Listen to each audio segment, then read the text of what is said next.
When it comes to analysing football matches, it's tempting to think of games as consistent periods of time. You might view them as 90-minute blocks, per 90, as the data analysts like to term it, or even 2 blocks of 45 minutes each, divided by half time. In reality though, across the 90 plus minutes, a game will ebb and flow. One team can find momentum for a short period, another might be forced back for a time. There might be any number of shifts. But it's important to realise that this flow is not completely arbitrary. In some cases, the coach of a team will instruct them to play differently at different points in the game. They may come out attacking aggressively in the first part of a half, or decide to press high for a specific period of time. This raises the question, how do football teams manage games? One of the most impressive aspects of Arsenal's push for the Premier League title this season has been the way they've been able to score goals early while stopping their opponents from scoring. If you separate Arsenal's goals for and against into the 15-minute periods where they are scored or conceded, an interesting phenomenon appears. When it comes to scoring goals, Arsenal are fairly consistent in offering a goal threat regardless of what period of game they're in. They've scored around 6 or 7 goals in each so far in their Premier League campaign. Interestingly, they do tend to be much more dangerous just after half-time, in the 45 to 60-minute period, but as a rule, Arsenal are producing goals evenly across the 90 minutes. It's a completely different story when it comes to goals conceded by Arsenal though. So far, they haven't conceded a Premier League goal inside the first 15 minutes of a game, and their goals conceded gradually increase across the game until the last 15 minutes, where it suddenly drops off to a single goal conceded in that period. What does this tell us about how Arsenal play? Well, primarily, it tells us something about how Mikel Arteta feels about game state. And what do we mean by that? Well, game state is any factor in a game that might impact the way that a team plays. A red card is a really good example. If a team goes down to 10 men, it will alter the way they play. They will almost certainly move their focus to stopping the opposition from scoring rather than scoring themselves. This also means that it's extremely likely that their opponents will dominate the ball.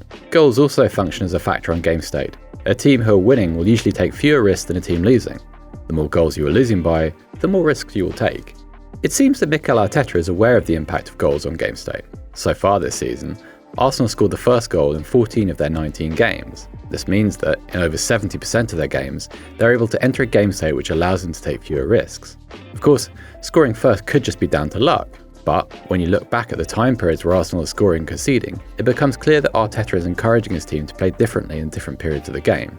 This manifests in different ways. Clearly, Arteta encourages his players to be more aggressive going forward in the first period after half-time, resulting in 13 goals being scored in that period. But the intensity with which Arsenal plays shows up more obviously in their goals conceded numbers. Given that their likelihood of conceding seems to increase as the game progresses, it suggests that the intensity of Arsenal's out-of-possession play decreases as the game goes on. No doubt, the idea is that Arsenal defend with intensity until the point where they're a goal up, at which point they can reduce the intensity of their pressing and sit on their lead.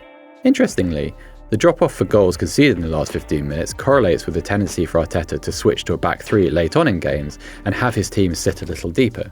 By approaching the game in this way then, Arsenal are able to reduce their intensity through the game in such a way that they can manage their players' fitness through matches.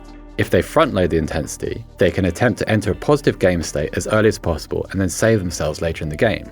This ebbing and flowing of games may be decided on the fly, but more often than not, they'll be planned in advance. It could be the case that a manager decides to press high for the first period and a half, or be more conservative going forward for the first 20 minutes of a tough away game. So, the next time you're watching a football match, see if you can notice in-game shifts of intensity in attacking or defending. It may feel random, but it's almost certainly planned. If you like this video, please consider subscribing to the channel.